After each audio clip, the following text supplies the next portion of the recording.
ఇక ఆదిలాబాద్ జిల్లాలో షరతులు లేకుండా రైతు రుణమాఫీ చేయాలని ఎమ్మెల్యే పాయల్ శంకర్ డిమాండ్ చేశారు.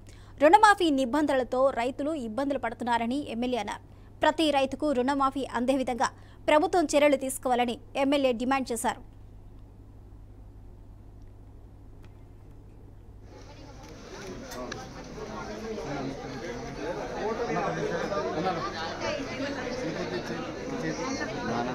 చాలా గందరగోళాలు ఉన్నట్టు రైతులు ఆందోళన వ్యక్తం చేస్తున్నారు. ఈరోజు ఆదిలాబాద్ జిల్లాలో ఉన్నటువంటి అనేక మంది రైతులు మాకు 2 లక్షల రూపాయల లోపే రుణం ఉన్నది, 1 లక్ష రూపాయల లోపు రుణం ఉన్నటువంటి రైతులు, అదేవిధంగా 50,000 రూపాయలు 60,000 రూపాయలు లోన్ ఉన్నటువంటి రైతులకు కూడా రుణమాఫీ జరగలేదని చాలా మంది రైతులు ఆందోళన వ్యక్తం చేస్తున్నారు. ప్రభుత్వం ప్రతిష్టాత్మకంగా చేపట్టినటువంటి ఈ యొక్క రుణమాఫీ కార్యక్రమంలో అనేకమైనటువంటి లొసుగులున్నట్టు మాకు కూడా కొంత అనుమానం వస్తూ ఉన్నది. ఆదిలాబాద్ లో బ్యాంక్ ఆఫ్ మహారాష్ట్ర నుండి లోన్ తీసుకున్నటువంటి 1500 మంది రైతులకు కేవలం 280 మంది రైతులకు మాత్రమే ఇప్పటి వరకు లోను వాళ్లకు రుణమాఫీ జరిగిందంటూ బ్యాంక్ అధికారులు చెప్తా ఉన్నారు. మిగతా దాదాపు 1150 1200 మంది రైతులకు ₹1 కూడా వాళ్లకు రుణమాఫీ జరగలేదు. మొదలుగానైతే ప్రభుత్వం పెట్టినటువంటి నిబంధనలు రైతులకు పూర్తిగా అవగాహన వచ్చే విధంగా ప్రభుత్వం నుండి